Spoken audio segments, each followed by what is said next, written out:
Nós estamos no meio de uma série, começamos algumas semanas atrás, e o título dessa série é Jesus Disse Não. Jesus frequentemente dizia não, mas não para negar alguma coisa a alguém, às vezes sim. Frequentemente você via os discípulos querendo tomar uma decisão, serem um pouco até afoitos, e Jesus segurava eles. Mas esse não que eu estou falando, que Jesus disse, que a gente está repetindo durante essas semanas, são mandamentos, 5 mandamentos que começam com não. É igualzinho os 10 mandamentos que tinha lá o não matarás, não adulterarás, não dirás falso testemunho.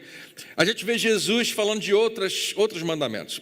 O grande problema, para quem acompanhava Jesus no seu ministério, é que o que ele pedia parecia ser impossível de ser realizado. Coisas como a gente falou na semana passada, não temas. Quando alguém está morrendo de medo, parece que não adianta você falar, não fique com medo, não temas, não tenha medo. Pelo contrário, né? A gente acha até que está piorando a situação da pessoa, porque ela que sabe o que ela está vivendo. Porém, para os discípulos, para mim e para você, que entendemos o que significa uma ressurreição, quando eles viram o seu Senhor ressurreto, tudo fica diferente.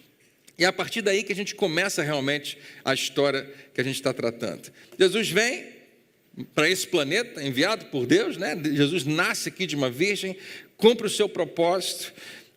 No final das contas, ele está apresentando a todo mundo uma nova maneira de se relacionar com Deus, que ninguém conhecia. Por isso que todo mundo ficava impressionado quando ele pregava. Ele falava do reino de Deus como alguém que sabe lá dentro como é que é. E revelava a Deus como ninguém nunca tinha revelado. O que nós chamamos de uma nova aliança, uma nova maneira de se relacionar, um novo pacto com Deus. Com isso ele traz um novo mandamento, um só, no finalzinho lá naquela ceia, você lembra? Um novo mandamento para você, ame como eu amei. Só isso, Jesus, só. Se você fizer isso, você está cumprindo praticamente tudo. Ame como eu amei, ame, trate as pessoas que eu tenho colocado perto de você como eu tratei a você. E a igreja começa. A igreja nasce a partir daí, mas tudo culmina nesse momento, porque até aqui, tudo que Jesus tinha falado, ele falava a respeito de si mesmo. Quando ele morre, todo mundo pensa, acabou. Porque não adianta dar continuidade a algo que Jesus afirmava que era tudo sobre ele. O Filho de Deus não poderia morrer, o Filho do homem não poderia ser crucificado. A ressurreição e a vida não pode ser entregue aos romanos para morrer. Mas morreu, o que a gente faz agora? Não tem o que fazer. Acabou. Até que no terceiro dia, Jesus ressurge dos mortos. Ressurreição acontece, é isso que vira o jogo completamente. E esses homens que estavam morrendo de medo, agora são os mais corajosos que tem. Porque quando você vê o teu Senhor ressurreto, você não tem mais medo da morte. Se você não tem medo da morte, você não tem mais medo. E a partir, logo depois da ressurreição, esses homens estão sendo energizados por Jesus a darem continuidade ao que ele começou. Jesus fala, fica na cidade até que vocês vão receber poder do alto, do Espírito Santo sobre vocês. Você conhece essa narrativa em Atos no capítulo 1. O que todo mundo também conhece são que nas palavras de despedida de Jesus, nós temos o que a gente chama a grande comissão, uma ordem que ele dá aos seus discípulos. E embutido nessa ordem está o tema do que a gente tem tratado. Jesus fala assim, Mateus capítulo 28, verso 18, foi-me dada toda a autoridade nos céus e na terra. Essa é uma frase poderosíssima, só ele, mais ninguém poderia falar isso. E em seguida parece que ele entrega isso para os seus discípulos. Portanto, vão e façam discípulos, assim como eu fiz, vocês, meus seguidores, façam outros seguidores. De que maneira? Batizando-os em nome do Pai, do Filho e do Espírito Santo, mergulhando eles, imergindo eles em quem eu sou, e ensinando-os, esse é o versículo que mais interessa para a gente hoje, ensinando-os a obedecer a tudo o que eu ordenei. Eu sublinhei o eu, porque Jesus não está dizendo para eles guardarem a lei que Moisés ordenou. Jesus não está pedindo que eles guardem apenas alguns ensinamentos dos profetas. Não. Jesus convida eles a realmente fazer um racha do que eles receberam antes dele, de tudo que eles viveram, que eles receberam quando crianças, adolescentes, jovens, a lei de Moisés, o Torá.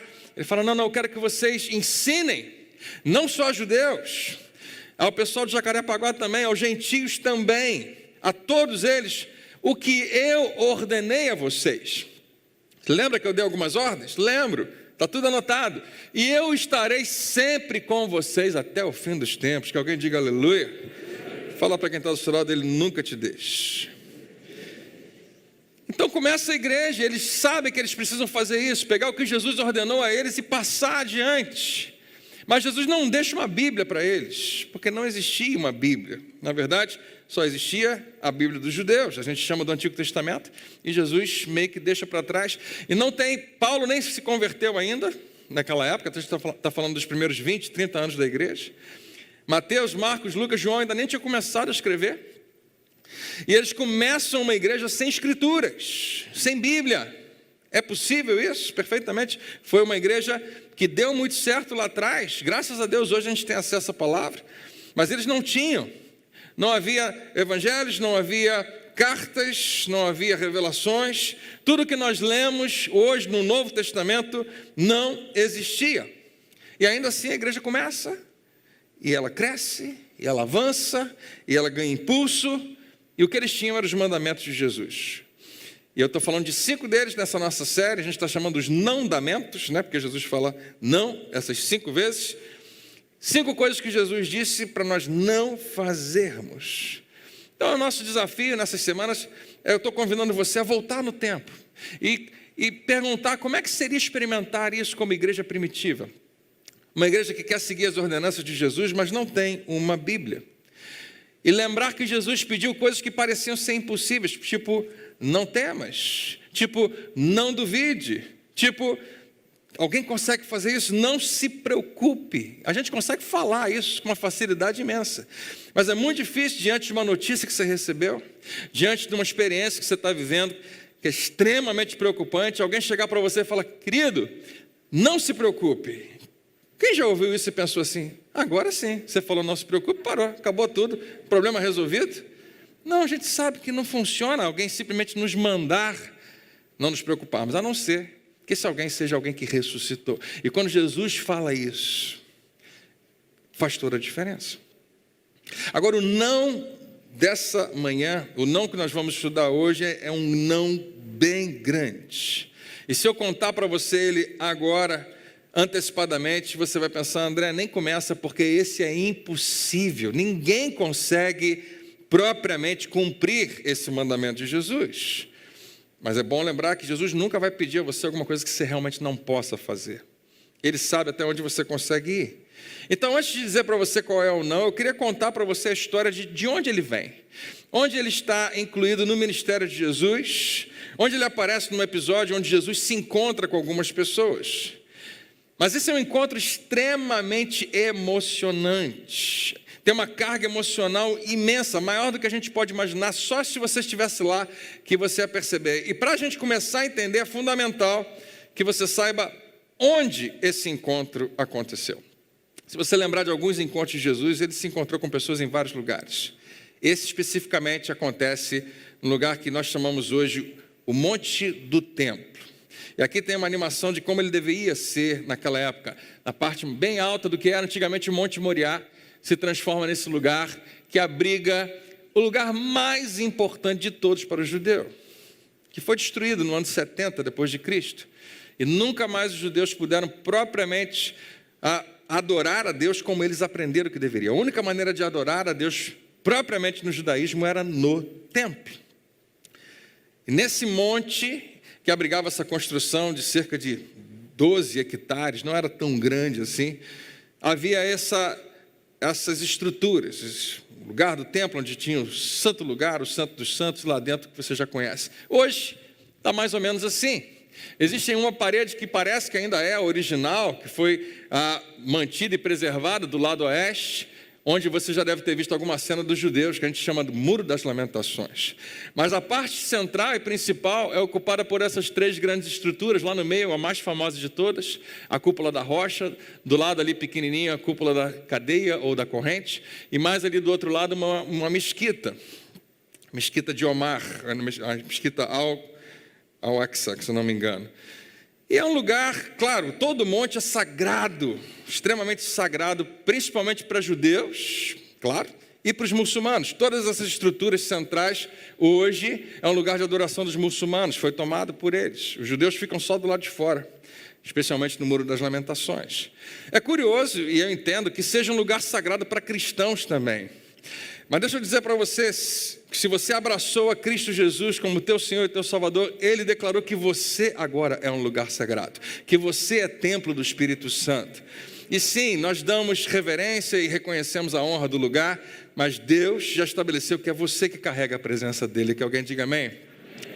Mas sim, é um lugar sagrado e um lugar de extremos conflitos. Todo dia no jornal tem alguma notícia de palestinos, israelenses, guerra acontecendo para tudo quanto é lado, por causa, possivelmente, desse pequeno terreno, que não é realmente tão grande assim.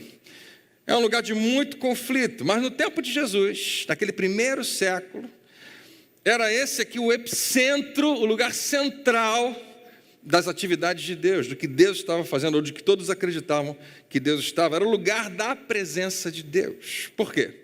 Porque ali dentro tinha esse grande templo, lindíssimo, imenso, que você não pode nem imaginar. E dentro do templo, esses compartimentos, o santo lugar, onde as pessoas poderiam, os judeus poderiam entrar para fazer sacrifício, expiação. Significava o lugar onde eu posso entrar e pagar finalmente pelos meus pecados para sair completamente purificado, para sair com o meu relacionamento com Deus restaurado. Eu nunca fui a Israel, tenho um sonho de ir, e possivelmente no ano que vem eu vá, porque durante a pandemia apareceram algumas promoções. O pessoal pensou, não vão vender mais nada mesmo, então começaram, e a gente conseguiu comprar por um preço bem em conta.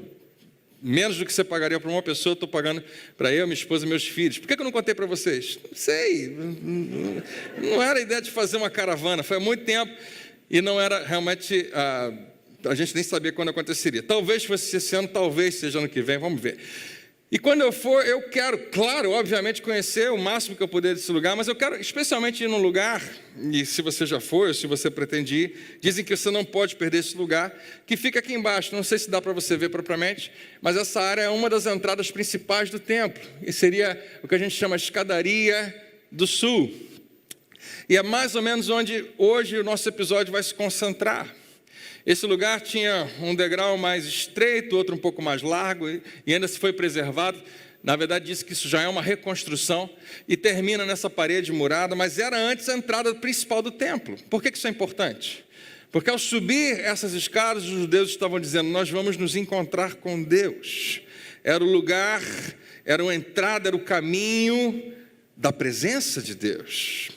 Eles vinham toda semana, muitos, todo mês, todo ano, tinha um monte de judeu entrando por essas portas, subindo por essas escadas, levando seus animais, levando suas ofertas de grãos, e entrando principalmente carregando seus pecados. E aqueles animais eram ali oferecidos, sacrificados, como alguém que estava pagando o preço pelos seus pecados. E quando eles saíam por aquelas escadas, desciam aquelas escadas, eles estavam purificados. Uma escada bem grande, seria mais ou menos 2 vezes o tamanho da largura desse templo, só de escadaria, cerca de 70, quase 80 metros. E era um lugar muito importante porque era para reconciliação, essa é a escada que levava eles ao perdão de Deus. Mais uma vez, eles traziam o seu pecado, mas saíam dali com um relacionamento com Deus restaurado. É isso que torna essa interação que Jesus vai ter com pessoas que estão confrontando Ele um momento tão significativo. O lugar onde está acontecendo é carregado de emoção. Esse é o epicentro da presença de Deus. Porque dentro do Santo dos Santos tinha, quem sabe o que tinha lá dentro do Santo dos Santos? A Arca da Aliança. No tempo de Jesus, alguns dizem que era justamente a arca original, supõe-se. Dentro da Arca da Aliança tinha a lei de Deus, os 10 mandamentos, as tábuas que traziam os 10 mandamentos, que segundo Moisés foi escrito pelo próprio Deus. Em Êxodo, no capítulo 31, versículo 18, diz, quando o Senhor terminou de falar com Moisés no Monte Sinai, no momento em que Deus entrega a lei que vai servir para todo o povo, por toda a vida, deu-lhe as 2 tábuas da aliança, que foram colocadas dentro da arca mais tarde. O que é curioso é que Moisés fala tábuas de pedra, e ele diz, não fui eu que escrevi, foram escritas pelo dedo de Deus. Eu coloquei esse versículo porque daqui a pouco a gente vai lembrar dele. Porque é isso que torna o relato a seguir tão significativo. Esse encontro que Jesus vai ter com um grupo de pessoas acontece no pátio do templo, no lugar da possibilidade da restauração. Eu vou restaurar o meu relacionamento com Deus, porque os meus pecados podem ser aqui sacrificados.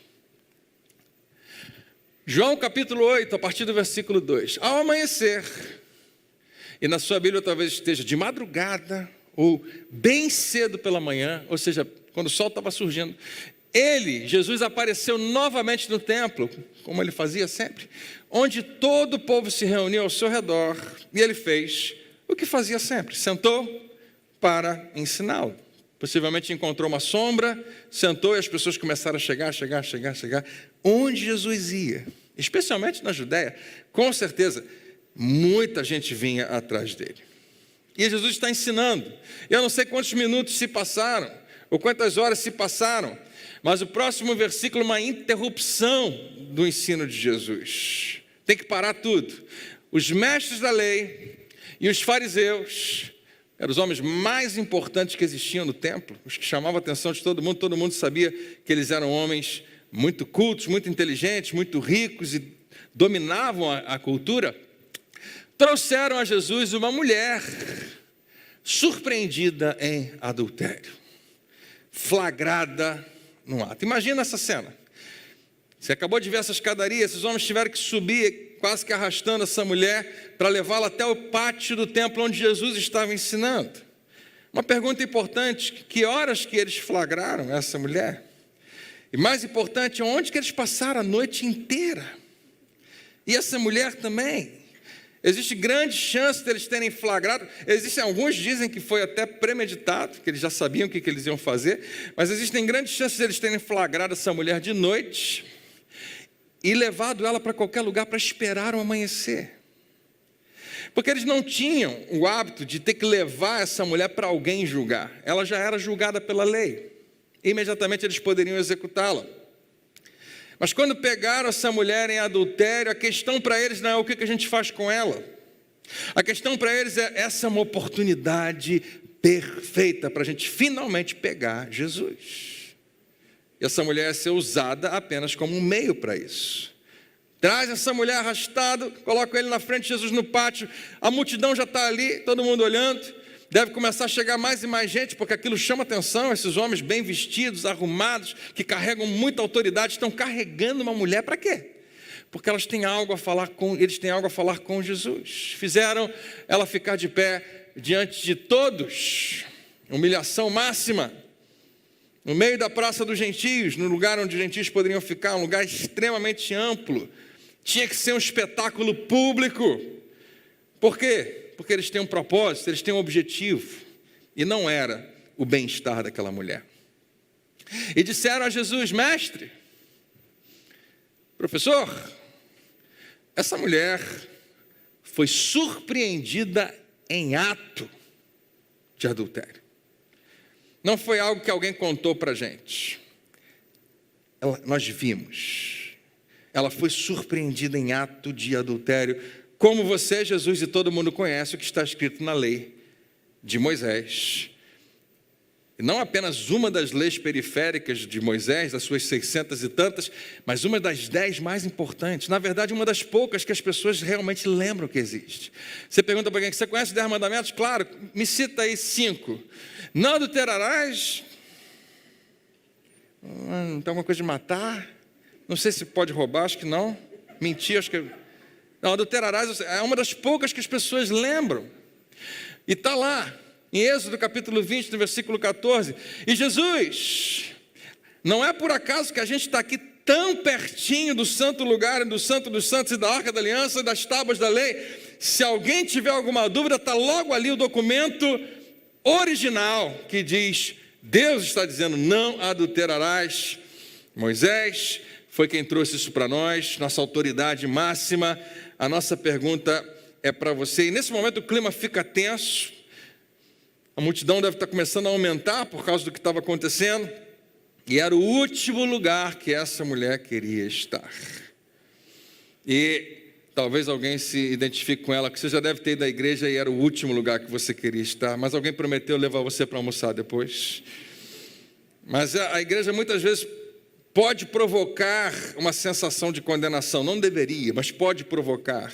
No caso dessa mulher, O templo onde ela estava era um monumento ao seu pecado. Era um monumento à sua vergonha. Era o lugar que mais exponenciava e expunha a distância que ela tinha de Deus. Estava a alguns metros do Santo dos Santos, lugar que supunha ter a presença de Deus, mas ela sabia que estava extremamente distante de Deus. Ela já deve ter vindo ao templo muitas vezes antes para justamente fazer sacrifício pelo seu pecado. Mas nesse dia parecia que ela seria sacrificada pelo seu pecado. E da onde ela estava, talvez pelo muro baixo, ela conseguia ver a parte de cima do santo lugar. E ela está o mais perto que talvez ela vai conseguir chegar do Santo dos Santos. E se ela não estava consciente do seu pecado antes, enquanto estava fazendo o que não deveria fazer, nesse momento ela está sendo esmagada pelo peso do seu pecado e da sua culpa. Na lei, Jesus, que inclusive está a alguns metros de distância, se a gente quiser a gente pode ir lá ver, está ali dentro da arca, na lei, Moisés, que é o cara que todo mundo reconhece como autoridade máxima, nos diz, nos ordena apedrejar tais mulheres. Há uma lei, Jesus, eu sei, está escrito lá, não, se Moisés diz que quem descumprir essa lei, a penalidade é a morte. Tais mulheres precisam ser apedrejadas. Mas a gente não veio aqui só para falar da lei que todo mundo conhece. Jesus, a gente quer saber o seguinte, você e o Senhor, o que diz? E eu tenho a impressão de que esses fariseus nunca estiveram tão animados na vida deles toda. Porque eles estavam tentando de tudo quanto é jeito fazer Jesus cair em contradição. Mas nunca eles tiveram uma oportunidade tão perfeita como essa. Qualquer resposta de Jesus poderia simplesmente acabar com a popularidade dele, simplesmente acabar com o prestígio dele, simplesmente acabar com o crédito dele. Jesus poderia ter respondido, vocês sabem o que está na lei? Por que vocês trouxeram ela até aqui? Por que vocês se deram o trabalho de passar a noite, esperar amanhecer, esperar eu me assentar aqui, esperar ter uma multidão para finalmente trazer essa mulher aqui, se vocês conhecem a lei? Se vocês conhecem os mandamentos de Moisés? E se Jesus fosse um pouquinho irônico, ou tivesse um pouquinho ali de bom humor nesse momento, ou quisesse usar ser bem-humorado como às vezes a gente é, ele teria citado a lei para eles.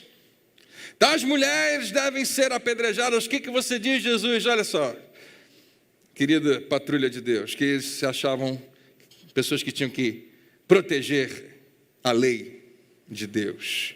Jesus poderia ter dito o que está escrito lá de verdade, se você for ler em Levítico no capítulo 20, é que se um homem,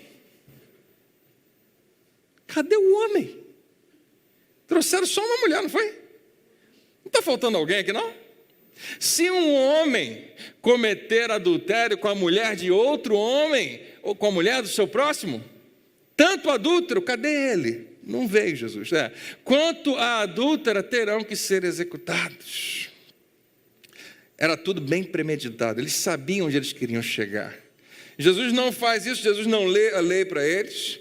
Mas nitidamente, se alguém quisesse, poderia perceber que está faltando alguém aqui. Mas é mais uma vez o que a gente vê toda e qualquer religião fazendo. Homens, em geral homens santos, sagrados, que manipulam a interpretação de escritos sagrados, conforme seja conveniente a eles, para dar um jeitinho naquilo que é importante para eles. Essa parte que eu leio precisava de uma trilha sonora, obrigado.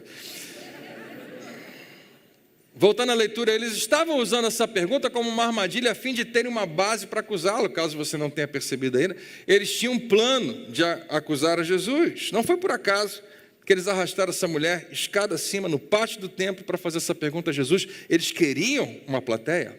Eles queriam que a multidão ouvisse a resposta dele.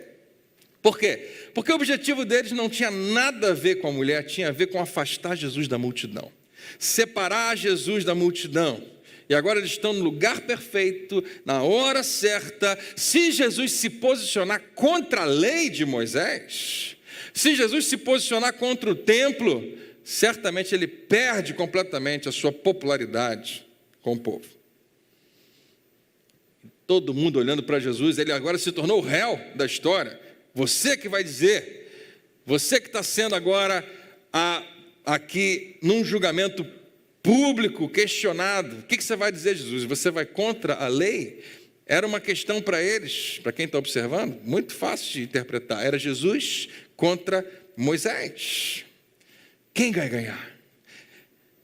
Jesus, você vai dizer que você é maior que Moisés, que você é maior do que o templo, que você é maior do que a nossa Bíblia, as nossas Escrituras, que você chamamos o Antigo Testamento, a lei e os profetas?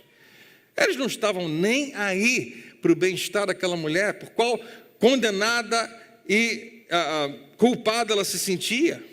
Não estavam nem aí para ninguém. E pessoas legalistas são assim, raramente estão aí para qualquer pessoa. Elas querem provar o ponto delas. A preocupação que eles tinham era voltar a multidão contra Jesus. E você, Jesus, o que diz? O que está por trás dessa pergunta é uma outra pergunta. Jesus, você acha que você é maior do que tudo isso? Você acha que você é maior do que Moisés? Você acha que você é maior do que o templo? Você acha que você é maior do que o Torá? Você acha que você é maior do que o que Deus estabeleceu como costume e tradição que mantiveram essa nação unida pelos últimos 1000 anos? Se a gente conseguir fazer Jesus se contradizer, se a gente conseguir fazer Jesus deixar as pessoas confusas em relação a Moisés, vai ser fantástico. Jesus vai perder popularidade, vai perder prestígio, vai perder tudo. E queridos, eu tento pintar um quadro dramático para você, mas a gente não chega nem perto da carga emocional daquele momento. De qual denso e tenso foi aquele momento. Naquela manhã, enquanto Jesus levanta o rosto e olha para aquela mulher, assustada, desesperada, ela era apenas um meio para um fim deles. Ela é apenas alguém que seria usada para que eles conquistassem alguma coisa. Mas Jesus inclinou-se e começou a escrever no chão com o dedo. E quando eu leio isso, eu vejo que é ainda mais do que Jesus contra Moisés, Jesus contra a lei, Jesus contra o Velho Testamento, na ótica deles. Olha o que Jesus está fazendo que é interessante. Jesus, que é Deus, está com o seu dedo escrevendo em terra.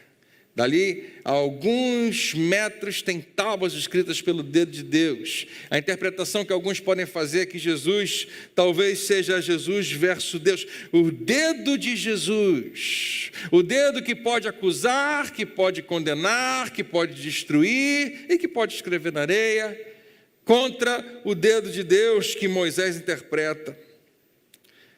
Porque como a gente falou para você, a gente leu a passagem, e os judeus acreditavam que foi o dedo de Deus que escreveu a lei. E os acusadores de Jesus estão apertando ele, pressionando ele. Fala, Jesus, o texto diz, visto que continuava a interrogá-lo. Você já viu alguém sendo pressionado para falar? Tem que falar, fala agora, quero que você diga, tem que falar, dá uma resposta. Quanto mais tempo Jesus demorava para responder, mais eles insistiam. E quanto mais eles insistiam, mais calado ele ficava. Interessante. E quanto mais calado, quanto mais tempo em silêncio Jesus ficava, mais ele dava a eles a impressão de que ele não tinha saída, que ele não tinha resposta. Nós conseguimos. Conseguimos exatamente o que a gente queria. Finalmente Jesus ficou sem resposta. Mas é engano deles, porque o que Jesus estava fazendo enquanto esse tempo passava, é dando a eles a oportunidade de expor o seu próprio coração, é dando a eles a oportunidade, dando tempo a eles para revelar o que está dentro deles, revelar para toda a multidão que está ali, para revelar para eles mesmos o que está acontecendo dentro deles, por que eles são tão bons assim, por que eles estão tão certos assim, por que no pátio do templo que dá para expiação, para purificação de pecados, eles querem matar uma mulher pelo pecado dela. Estão gritando, estão, como a gente diz, com sangue nos olhos, todo mundo com pedra na mão, vai ser agora. Nós não suportamos esse tipo de pecado. E aparentemente, Jesus não está dando muita atenção. Até que finalmente ele se levanta. Ele se levantou e lhes disse. E todo mundo faz silêncio. Jesus vai falar a resposta dele. que você diz, Jesus? Eu digo o seguinte: se algum de vocês estiver sem pecado, seja o primeiro a atirar a pedra nela. No pátio do templo, no lugar onde todo homem e toda mulher, todo ano, vinham para entregar os seus pecados, para fazer sacrifício pelos seus pecados. Jesus pergunta: tem alguém aqui sem pecado? E você não pode perder a emoção desse momento. Jesus está virando o jogo completamente. Ele está dizendo para aqueles homens: não se esqueçam de onde vocês estão. Senhores, quantas vezes vocês subiram essas escadas até esse monte para entrar por aquele portão e fazerem sacrifício pelo seu próprio pecado? Então, se você não tem pecado, fique à vontade, seja o primeiro a atirar a pedra. E de repente, o ambiente, de repente o contexto, o lugar, o que está acontecendo nessa conversa começa a desabar em cima deles, porque eles começam a perceber a realidade. Parece que a ficha finalmente cai. Eles estão de pé no lugar que mais lembra o seu fracasso pessoal. Eles estão no lugar que mais vai relembrá-los de que eles precisam de um Salvador, precisam de alguém que os purifique. O lugar que traz à mente todos os meus pecados, porque eu viajo ano após ano para esse lugar desde criança, para deixar aqui um sacrifício pelos meus pecados, na possibilidade de sair reconciliado com Deus. Mas meus pecados não deixaram de existir, eles não foram tirados, eles estão apenas cobertos. Eu continuo com a minha conta, com o meu nome sujo, só que Deus não leva em consideração. Porém, quando a Bíblia fala sobre Jesus, ele não fala que ele é o Cordeiro de Deus que cobre pecados, mas que tira o pecado do mundo. Nenhum deles poderia dizer: eu não tenho pecado, mesmo que tivesse saído do templo naquele momento, completamente purificado. Não. E algo incrível sobre esse drama é que no meio daquela multidão havia uma pessoa sem pecado. E ele era a única pessoa sem uma pedra. E ele inclina-se de novo e continua escrevendo no chão. Eu acho que essa é uma cena que é mais ou menos Jesus indo para o mesmo lugar que aquela mulher está, para o mesmo nível dela. Era uma representação física, uma ilustração física do Evangelho. É ele vindo até o meu nível, o seu nível, o nosso mar de pecados, mergulhando para nos salvar. Existe tanta, eu não sei dizer, tantas especulações sobre o que Jesus estava escrevendo na areia. Alguém sabe o que Jesus estava escrevendo na areia? Ninguém sabe. Existem muitas ideias. Eu ia fazer uma piada com isso, mas eu não veio nenhuma piada. Eu ia botar alguma coisa do Fluminense, não sei. Mas eu ia botar um desenho na areia. Mas nada seria suficiente para realmente tentar ilustrar. Você sabe o que Jesus estava escrevendo? Jesus estava escrevendo uma história nova para aquela mulher. Jesus estava escrevendo um novo tempo para ela. Quando ele abre a boca e declara: tem alguém aqui sem pecado ou só tem ela com pecado? Tem mais alguém? Você sabe o que Jesus faz frequentemente e a gente não percebe? Ele te convida a olhar para você antes de olhar para os outros. Quando ele fala não julgueis, ele está convidando você a saber que você é passível da mesmíssima coisa. E em geral a gente nem ouve isso. A gente só ouve: eu não aceito isso, eu não aceito isso, não pode aquilo, é inaceitável, seja o que for. Mas tem alguém sem pecado? Fica à vontade, pode tirar a pedra. E os que ouviram, quando eles finalmente ouvem e percebem o que Jesus está falando, a ficha cai. Quando o contexto daquela situação finalmente faz eles perceberem onde nós estamos e o que nós estamos prestes a fazer, matar essa mulher. E quão indigno eu sou de fazer o que eu estou prestes a fazer. Quantas vezes sou eu que merecia ser apedrejado pelos meus próprios pecados? Quando a justiça própria deles começa a diminuir, começa a baixar, e eles começam a ver com clareza: justiça própria, autojustiça é o único pecado que deixa Jesus realmente irritado. Você vai ver. Ele se senta com prostituta, ladrão, traficante, tudo que você puder imaginar, e não revela ira contra o pecado deles. Mas quando alguém se acha alguma coisa, Quando alguém acredita que verdadeiramente, por si só, pode se justificar, Jesus não consegue ficar calado. Em geral, ele rebate. E é o que está acontecendo nesse momento. Esses homens estão sendo, mais uma vez, confrontados com a realidade de que sem Deus, quem é você? Que humildade não é eu sou pobrezinho, coitado. Não, humildade é reconhecer que sem Deus eu não sou ninguém. Os que ouviram foram saindo mesmo, indo embora. Não saindo do lugar que eles estavam, possivelmente saindo do templo, um a um de cada vez. Curiosamente, começando pelos mais velhos, os que mais foram ao templo no decorrer da sua vida, os que mais, ano após ano, iam lá fazer sacrifício pelo seu próprio pecado, foram os primeiros a ir embora. E Jesus ficou só com a mulher, em pé diante dele. Talvez algumas outras pessoas ao redor, talvez alguns discípulos, algumas pessoas que observaram, nem sabiam o que tinha acontecido, estão observando, mas ele está naquele pátio do templo, com essa mulher e mais ninguém. Pensa nessa cena. A alguns metros dali, o Santo dos Santos, a Arca da Aliança, as tábuas da lei estão sobre a ponta daquele monte, o monte onde um dia Abraão iria sacrificar o seu filho, mas sacrifica um cordeiro e deixa profetizado, Deus proverá para si o cordeiro. Ela está diante do Cordeiro de Deus, que tira o pecado do mundo, no próprio templo de Deus, mas ela não fazia a menor ideia, e eu e você talvez não consigamos imaginar. E então, Jesus se pôs de pé e perguntou-lhe, mulher, e eu creio que Jesus tinha um grande sorriso no rosto, cadê todo mundo? Onde estão eles? Ninguém te condenou? E a pergunta de Jesus não é, ninguém te acusou? Porque muita gente acusou. A resposta é fácil. A pergunta de Jesus não é, você não é culpada mais? Não, ela já tinha admitido com certeza que ela era culpada.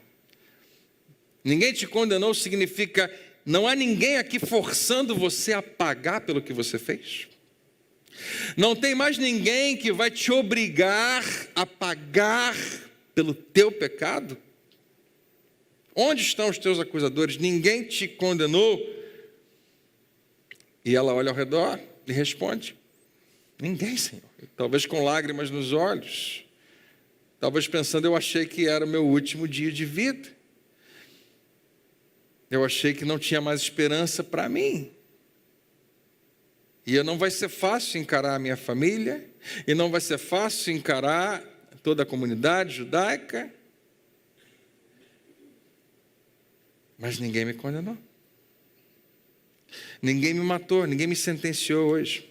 E ela olha para Jesus como a única pessoa que não tinha pecado e poder para condená-la. E ele responde a ela. Declarou Jesus, eu não sei se você está pronto para isso, porque para alguns de vocês hoje é a razão porque você veio aqui. Talvez para você que está vendo a gente pela internet, seja a razão porque você está aí agora. Cada um de nós, eu incluído, já estivemos num lugar na nossa vida onde o que Jesus vai falar é o que a gente mais precisava ouvir e nós achávamos que seria impossível ouvir. E mesmo quando Ele fala para a gente tem dificuldade de acreditar. Declarou-lhe Jesus, eu também não a condeno. Eu não condeno você que pecou. E eu não condeno apenas, não apenas você que pecou, mas você que pecou e todo mundo ficou sabendo que você pecou. Eu não a condeno também.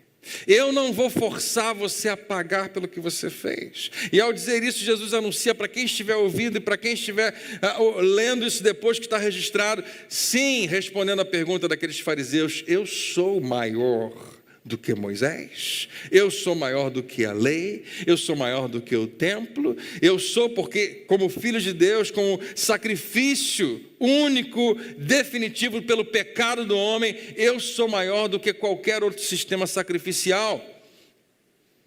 E mais tarde, eu e você aprenderíamos que Jesus veio justamente substituir tudo isso. Que alguém diga glória a Deus. Isso é tremendo demais. E acabou a história. Não, não acabou a história. Jesus acabou de falar, eu não te condeno, e agora ele dá a ela um não-damento. Dá a ela algo que ela precisa fazer, uma ordem. Só que nós precisamos analisar o tom dessa ordem. Jesus fala, agora vá. Quem sabe o final? Na minha versão, na Nova Versão Internacional, diz, e abandone sua vida de pecado. Mas a mais famosa para mim e para você é, vá e não peques mais. Você está livre para ir, pode ir, mas agora em diante, não peque mais. Nós precisamos observar qual é o tom de Jesus, porque eu e você talvez tenhamos aprendido errado isso. Talvez a gente tenha aprendido que Jesus estava dando a ela um ultimato, essa é a sua última chance, não perca essa oportunidade. Mas quando Jesus te fala isso, vem com um tom diferente do que talvez você tenha que se acostumado. Talvez um tom, uma entonação diferente daquela com que você cresceu ouvindo na sua igreja. O tom do seu pastor talvez fosse um pouco mais condenatório, do seu pai, da sua mãe também, de outros cristãos que você conheceu, talvez de alguns que você ainda conhece, que senta no banco próximo de você, ou você encontra nos pátios da igreja e tem um tom diferente que talvez você achasse que era o tom de Jesus. O tom que o seu vizinho cristão costuma revelar para você, que o seu cunhado ou a sua cunhada, em geral, mostra para você. Pode ser que você capturou da televisão esse tom de pregadores que estão lá falando sobre todo tipo de coisa e nos dão a impressão de que Jesus está assim condenando essa mulher, sendo que ele acabou de dizer, eu também não te condeno. E nesse momento Jesus rasga e expõe todo o seu coração para com os pecadores. Como ele olha para pecadores. Deus não olha para pecadores como pessoas más, Deus olha para pecadores como pessoas perdidas. E você não tem raiva de algo perdido, você quer encontrar. O tom de Jesus, vá e não peques mais, não é um tom de condenação, mas é um tom de compaixão. É como um pai que ama tanto o seu filho, que vê que ele está se autodestruindo e pede, e clama, e suplica, filho, para com isso. Roga e não condena. Eu quero insistir com você, filha, larga a sua vida de pecado, não peques mais. Porque Jesus sabia o que eu sei, o que você já sabe há algum tempo. Ou que em algum momento da sua vida fica bem claro que absolutamente todo pecado, sem exceção, ele vem pré-embalado com uma consequência, com uma penalidade. Todo e qualquer pecado, do menor ao maior, vem junto com ele, sempre, não falha, uma consequência, uma penalidade. Cada vez que você peca, alguma coisa morre. Pode ser pequena, pode ser grande. Mas o pecado faz isso, ele mata as coisas. O pecado com o tempo vai matar a sua consciência. E eu acho que você já sabe disso. Existem coisas que não incomodam mais você, mas um dia incomodaram. E você de vez em quando pensa, isso tinha que me incomodar. Mas não me incomoda mais. É porque algo inerente de você foi morrendo com o tempo. E o pecado acaba tentando matar a nossa mente. E se ele conseguir, ele vai matar o nosso corpo. O pecado vai matar o seu respeito próprio. Vai matar os seus relacionamentos. O pecado para alguns de vocês matou uma família. Matou um casamento. Matou um relacionamento entre você e seu pai. Ou você e um dos seus filhos. O pecado consegue matar o meu autocontrole, a ponto de eu perder o controle. O pecado tem poder de matar uma cultura inteira. Então Jesus clama, pede, exorta, não peques. E Jesus pedindo para eu não pecar, parece algo impossível. Você acha que aquela mulher nunca mais pecou na vida dela? Não, Jesus está querendo dizer, você percebe o que o pecado está fazendo com você? Você percebe a gravidade do que acabou de acontecer? Filha, você tem o poder de abandonar isso. Eu sei que você consegue. Não é fácil, nem um pouco. Cadê os teus acusadores? Ninguém te condenou. Jesus, você vai me condenar? Não, eu não preciso. Eu não preciso te punir, eu não preciso te condenar, porque o seu pecado parece que já está fazendo isso com você. Ele é suficiente para isso. Seu pecado é que tem ferido e machucado você. O seu pecado é que acabou de matar a sua reputação. Todo mundo sabe quem você é agora. Então, não deixa isso ir adiante. Deixa a sua vida de pecado. Eu preciso crer, queridos, eu convido você também a crer que é a consequência do pecado. Não é o pecado em si, é a consequência do pecado, a razão pela qual Jesus nos suplica: abandone a sua vida de pecado. É a razão porque serviu assim para aquela mulher. E aqui é algo incrível. Um pouco de tempo depois desse encontro, olha aqui para mim um minuto, um pouco mais tarde, Jesus morreria a alguns poucos quilômetros dali no monte chamado Calvário. Ele entregaria a sua vida, ele morreria pelo adultério dela. Ele morreria pelo seu adultério. Ele morreria pelos pecados dela e de toda aquela nação, e morreria pelos seus e pelos meus pecados. Ele pagaria o preço de uma vez por todas. Claro que ele não estava condenando aquela mulher. É a razão pela qual nós sabemos que é um tom de clamor e não um tom de condenação. É simples. Quando alguém está disposto a morrer por você, de fato, e vai lá e faz, você não precisa ter mais dúvida do quanto você é amado. Não precisa. Não peques mais. O convite de Jesus não é: não peques mais porque Deus vai te pegar. Não. É porque o pecado já está matando você. E no final das contas, o pecado vai fazer com que você odeie a si mesmo, não é verdade? E Deus ama você. Então Ele não quer que você se odeie. Então, para terminar a pergunta, muito importante, a melhor parte da mensagem: qual é o seu pecado? Compartilha com quem está do seu lado. Não, estou brincando, não fala com ninguém.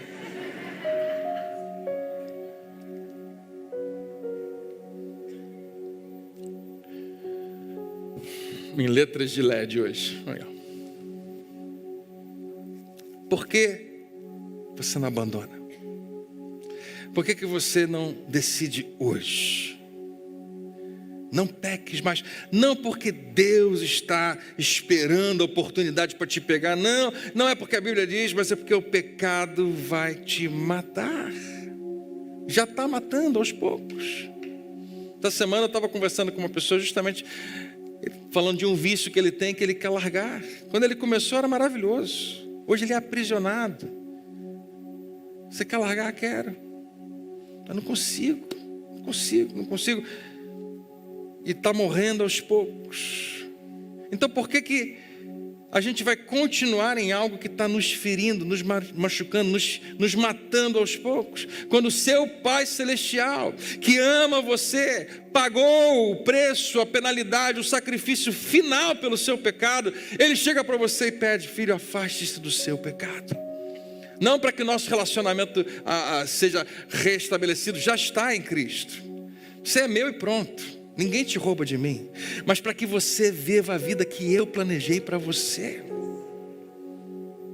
Qual é o seu pecado? André, eu nem sei se eu tenho coragem de contar, mas a verdade é que eu já estou nisso há muito tempo. Não é nem um pouco fácil. Agora escuta, ouça o que eu vou te falar. Claro que não é fácil. Claro que não é fácil. Essa é a natureza do pecado. É fazer justamente isso, deixar você embolado de tal maneira que é impossível aparentemente desembolar. Por isso que Jesus exorta você a não pecar. Essa semana teve uma festa, a Rebeca, minha filha, queria usar um cordão, e aqueles cordões bem fininhos de metal. E você já viu um cordão desses embolados? Faz ficar uma bola assim, com vários nós, que é impossível de desembolar, de desembaraçar. Pai, você tira para mim. Eu vi o tamanho do desafio, eu achei que ela queria para outro dia. Não, é para hoje, para usar daqui a pouco. Aí eu peguei o óculos da minha esposa, porque eu preciso já usar óculos para leitura, mas não estou a fim de admitir ainda. Então, peguei o dela para leitura, para ver de perto, acendi uma luz, peguei ferramentas bem fininhas e caí dentro. Demorei não sei quanto tempo para desembolar. E falei para ela: filha, é assim, ó, embaraçar é muito fácil, não demora quase nada. Às vezes demora, quanto mais você tenta, às vezes você piora a situação. Mas tirar dá sempre muito trabalho. E, claro, eu estava tentando ensinar como essa analogia se aplica na nossa vida. A nossa vida o tempo todo é isso. Você se embolar, você se embaraçar, você se emaranhar é fácil. Mas claro que vai te dar trabalho sim desembaraçar. Mas vale a pena. Vale cada segundo. Deixa a sua vida de pecado não porque Deus vai pegar você, mas porque o pecado já está pegando você. Não porque Deus vai punir você. Esquece isso. Por que tem gente que ainda está pregando isso? Eu não sei. Jesus pagou o preço final pelos seus pecados. Mas o pecado continua tentando punir você, se você permitir. Não é Deus. Qual é o seu pecado? Deixe-o, jogue fora, faça as malas, volte. Ou faça as malas e vá embora. Liga para sua mãe, conta para ela o que tiver que contar. Liga para o seu pai, resolve o relacionamento. Liga para aquele irmão mais velho, para aquela cunhada, para aquele cunhado. Conte para sua esposa que você acha que ela nem suporta ouvir, mas conte a verdade. Conte para o seu marido, confesse. Deixa a sua vida de pecado porque está matando você. E o seu Pai Celestial ama você. E você nunca vai precisar duvidar do amor dele, porque quando alguém está disposto a morrer por você, você não tem mais dúvida. E ele implora você, filho, deixe a sua vida de pecado. Eu queria que você ficasse de pé. Eu queria que você olhasse aqui para o telão. Algo curioso para terminar. No final da escadaria do sul, no tempo de Jesus, você chegava no final e você entrava para dentro do templo pelos portais. Hoje eles foram murados. E se você for lá algum dia, como eu gostaria muito de pensar que eu vou, eu quero subir até lá e chegando lá em cima você vai descobrir, a escada leva a um muro. Antes era uma porta. E é impossível você entrar no templo, está bloqueado. E graças a algo que aconteceu a poucos quilômetros dali, no Monte do Calvário, você não precisa entrar mais lá. Porque o seu pecado já foi pago. Deixa Jesus falar ao seu coração o que ele fala olhando nos olhos daquela mulher. Não me confunda. Lembra de João 3,16 e João 3,17 que eu vivo falando para você? Deus amou o mundo de tal maneira que deu seu Filho para que todo aquele que nele crê não pereça, não morra, não seja mais perdido para Deus, mas tenha vida eterna. Porque Deus não enviou, versículo 17, porque Deus não enviou o seu Filho ao mundo para julgar o mundo, para condenar o mundo, mas para que o mundo fosse salvo por ele. Eu sei que tem coisas que te condenam. Você mesmo, o diabo, ele é condenador, ele é acusador. A Bíblia fala que a nossa mente pode nos condenar. As pessoas muitas vezes vão tentar te condenar, mas ouça, Jesus não. Declarou Jesus, eu também não a condeno, agora vá e abandone a sua vida de pecado. É possível. Jesus sabe que é perfeitamente possível. E o momento que você toma a decisão de fazer isso, Ele reúne todas as forças celestiais para te ajudar na tua decisão. Para apoiar e te ajudar a tomar uma decisão que é extremamente difícil, que demora tempo para se resolver, mas que pode salvar você de uma vida de arrependimentos, de uma vida que termina e você pergunta, por que eu não tomei essa decisão mais cedo? A gente praticamente nunca prega nessa igreja. Tem gente até que me critica por isso, falando, vai, não peques mais. Mas é porque, em geral, quando alguém prega sobre isso, condena você. E se você sair daqui condenado, você não vai mudar nada. Condenação nunca conseguiu mudar ninguém. Mas se você perceber o tom de Jesus te dizendo, eu não te condeno, e com base nisso, por causa dessa força que Ele te dá em não te condenar, você consegue vencer a sua vida de pecado. E eu tenho um monte de gente aqui que pode provar isso para você. E eu sou uma dessas pessoas. A gente vence não porque se sente condenado. Não sei se você é uma exceção desse caso. A gente vence porque o amor dele nos constrange. A Bíblia diz que é a bondade de Deus que nos conduz ao arrependimento. Você sabe o que é constranger? É tornar tão apertado que você não tem outra direção. Você tem que seguir em frente. Deus está te convidando a não parar, a seguir em frente, constrangido pelo seu amor. Jesus disse, não peques mais. Abandona a sua vida de pecado. Eu quero fazer essa oração com você antes de você ir embora. E pela graça de Deus, não apenas porque você quer, mas eu prometo a você, eu ouvi isso e eu guardei. Qualquer pregador precisa aprender isso. Aliás, tem algumas pessoas que estão aqui hoje justamente fazendo uma análise sobre pregação. Gente que está na mentoria. E deixa eu te dar uma dica importante. Não caia na armadilha quando você for pregar, de acreditar na mentira que diz assim: o que você falou mudou a minha vida. Você não muda. Você pode ser o melhor pregador do mundo, você não muda a vida de ninguém. Mas você que está ouvindo uma mensagem é poderoso para mudar a sua própria vida. Deus sabe disso. Jesus não disse para aquela mulher: eu vou resolver esse problema. Não, ele fala: filha, é você. Abandona a sua vida de pecado. É você que vai decidir, é você que vai escolher. E você escolhe mudar a sua vida.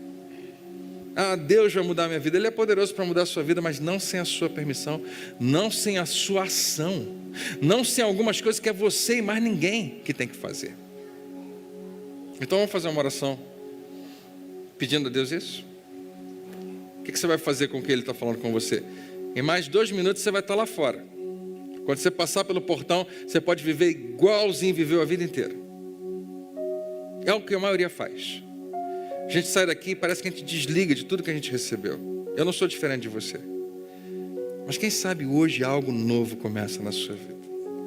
E quando você sair daqui, você vai sair com algo novo. Especialmente porque Deus é que está plantando isso no seu coração. Você pode fechar os olhos?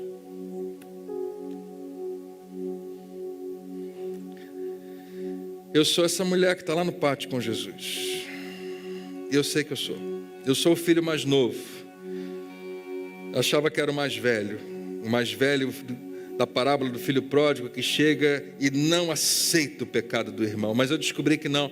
Eu sou igualzinho o irmão mais novo que precisa de misericórdia, de graça.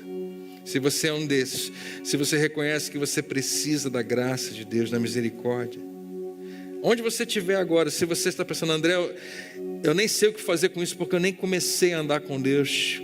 Eu quero te convidar nesse momento a entregar a sua vida a Jesus e começar um novo tempo na sua história. Aí onde você está, bem baixinho, fala: Senhor, eu recebo Jesus no meu coração.